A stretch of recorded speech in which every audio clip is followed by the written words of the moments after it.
Did you know that the foundation for positive parenting starts with being a happy, positive person? Hey there, I'm Dr. Dave, and on today's Thrive in 5, it's all about a positivity pyramid. Now, the principles and structure of this pyramid affect our personal lives, our marriage, and even how we parent our children.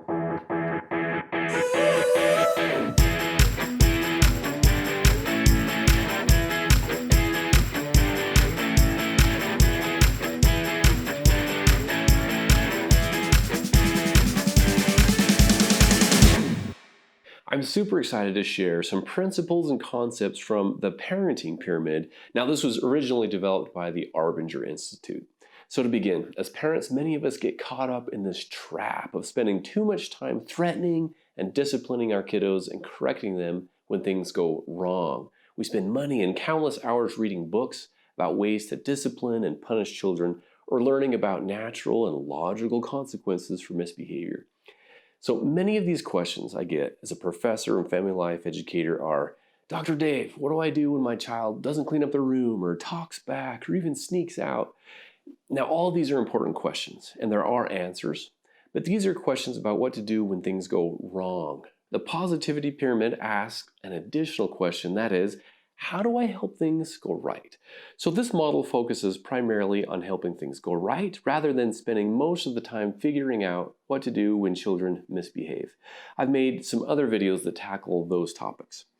Okay, at the top of this pyramid is correction. The effectiveness of our correction as parents, no matter what method or skills that are used, will always depend on the effectiveness of our prior teaching.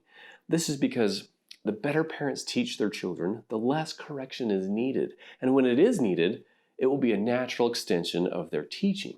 So rather than seeing children as ungrateful, disobedient burdens who require correction, parents can view them instead as children who haven't learned yet. In other words, the pyramid suggests that parents should spend more time teaching than correcting. For example, as parents, we want to teach our children that rules are important. One rule might be no hitting. Well, young kiddos, they have a tough time controlling their emotions. When they don't get what they want and they get upset, they may hit. So as parents, we can help by talking quietly and holding or rocking an upset child until they calm down. We can remind them that hitting hurts others, and then teach better ways to act when they get frustrated. I'll go much deeper in other videos, but the principle we need is to be more loving and patient teachers as we give direction to our children and offer correction and guidance when it's needed. However, no matter how much time a parent spends teaching, the fact is that children are less likely to learn from parents that they do not like.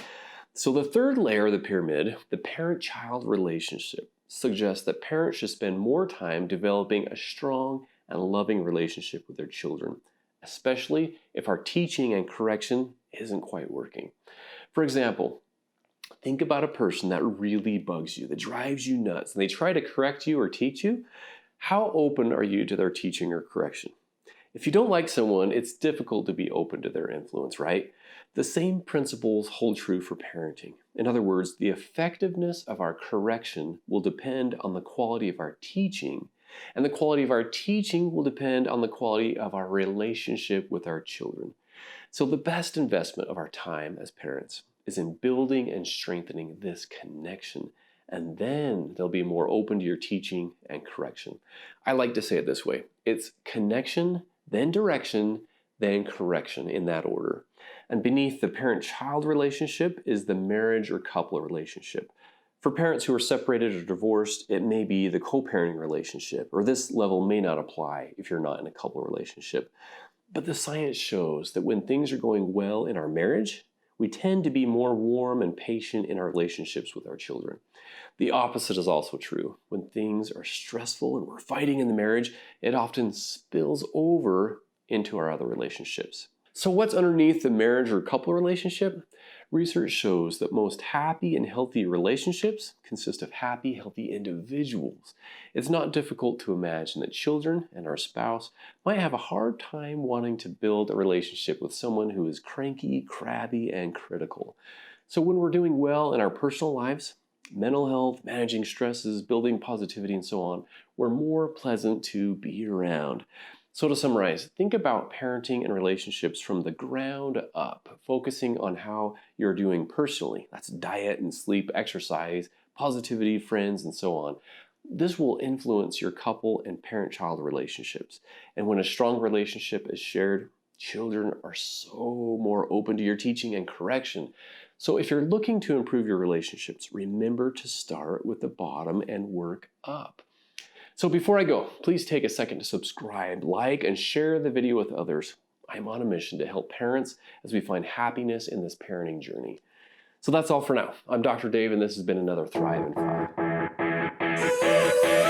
For the best relationship tips and happy hacks, visit drdavespeaks.com.